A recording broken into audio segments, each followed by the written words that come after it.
Partia Laboriste e kryeministrit australian Anthony Albanese është rizgjedhur për një mandat të 2-3 vjeçar radhëzi.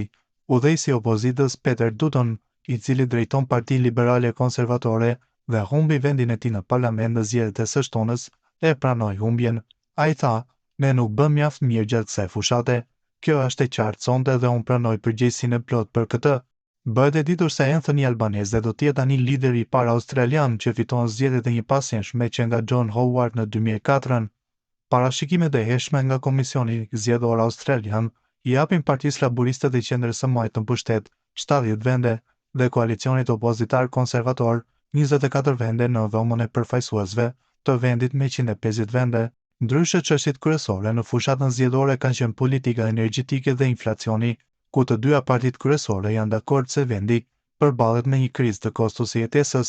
Partia Liberale Konservatore ka vajsuar për inflacionin, humbjet e qeverisë dhe rritjen e normave të interesit, duke u zotuar të heqë më shumë se 1 në 5 vende pune në shërbime publik për të reduktuar shpenzimet e qeverisë. Anthony Albanese është i biri i Carlo Albaneses nga Barletta e Italisë dhe Mariana Elleri, australiane me prejardhje irlandeze. Qyteza Barletta shtrihet në jug të Italisë, në rajonin e Apuljes.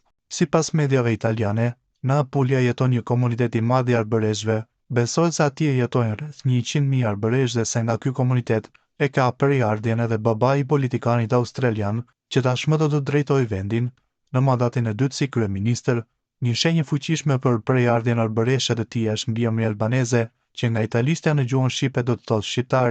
Arbëreshët janë pastardhës të refugjatëve shqiptar të cilët janë larguar nga trojet e veta në Ballkan dhe janë vendosur në pjesët jugore të Italisë në epokën e mesjetës, pas pushtimit osman të një pjese të madhe të Europës. Kryeministri i Australisë e pranoi origjinën e tij arbëreshe një vit më parë, duke deklaruar lidhjet e tij me Shqipërinë përpara ambasadorit shqiptar në Canberra dhe komunitetit shqiptar australian.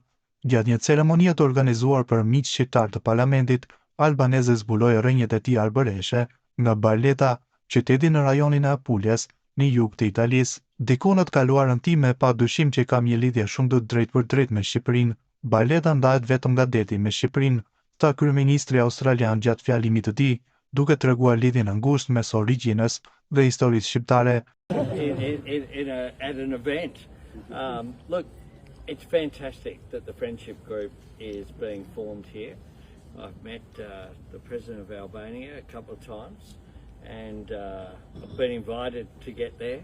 I haven't got there yet. I haven't got back to Italy as Prime Minister either yet, unfortunately, much to the chagrin of my family who are from Barletta, where there are a lot of just literally across the water from Albania, which I asked my father how far back they'd been in Barletta, which is it's a little fishing village, about 120,000 people in Puglia there, and and of course there's a lot of activity from Bari, the port, across.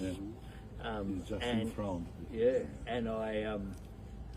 I said, "What your parents? Yeah, your grandparents? Yeah, forever," he said. But there's a monument in the main area there where there are a lot of Albanese. It's a very common name, and clearly from is how the name defines. So somewhere back in my past, there's no doubt a very direct connection with Albania.